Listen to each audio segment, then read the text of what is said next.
quit. Have you ever failed is the definition of failure that you quit. So if you never quit, you can't fail. It's interesting because this is a martial arts studio, I believe one of the greatest martial arts studios in the world, because this is my husband's K-Man's martial arts. And in this room, it's really interesting to watch what people do with their goals. So people come here to achieve a goal to become a black belt or a world champion. Some people do and some people quit. What's really interesting though is the people that quit, even though they've got a goal, they quit at a certain belt level. So in martial arts, and one of the things I love about martial arts is you start with a white belt, which is the beginning. And ideally you finish with a black belt, but there's lots of different belts on the way through. And it's interesting how many people will achieve 2, 3, 4, 5, 6 different belts, heading towards their black belt, and then they quit. Interestingly, in martial arts, people tend to quit when it starts to get hard.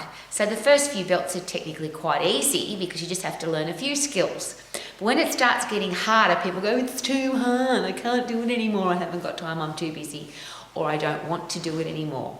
But the question is this, if you had the black belt, how would you feel? You've set a goal, you achieve the goal, how do you feel when you achieve the goal? If you don't achieve the goal, how do you feel? So I always wonder, how does somebody feel if they get to blue belt or red stripe or red belt and they don't achieve their black belt? How does it make them feel? Have you ever wanted to achieve something and you failed because you gave up?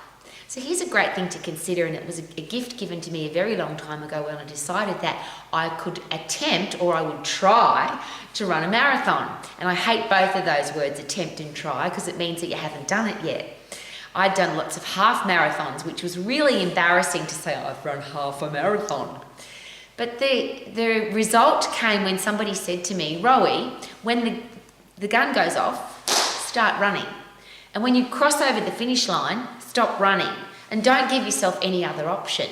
So in martial arts, that'd be a great option, wouldn't it? If you start at white belt, you don't quit ever until you get to black belt. What's really interesting though about most martial arts is you can then go to first dan, second dan, third dan, right up to sixth dan, master and grandmaster. They're the people that never quit. They're the people that are committed with passion, enthusiasm and excitement. So if you have ever had a regret, if you've ever felt like you've failed, if you ever felt like you are not good enough, is it possible that you'll always feel good about yourself if you set a goal and you are on track to achieving it? If you give up, of course, you're going to feel like crap. But isn't the achieving part, yes, it's nice to achieve, but the process of achieving, the training, the hard work, the commitment, the focus, the discipline, all the things that winners have. So to get on this wall and have your name up on the wall as a black belt takes obviously discipline, commitment, focus, and a never give up attitude. And that's what I really love about being in this room. This is the martial arts studio where the Dragon's Code is alive and well.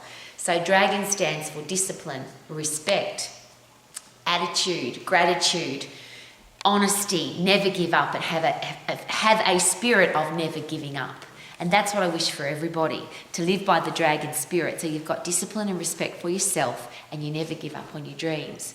If you are a martial artist and you've started at white belt, why on earth would you give up before you reach your black belt? That would just be so disappointing. And so imagine looking back over your life going, I could have, I should have, I would have, but I didn't. Versus, I did. Live your life to the max with an I did attitude. Do it. Woo!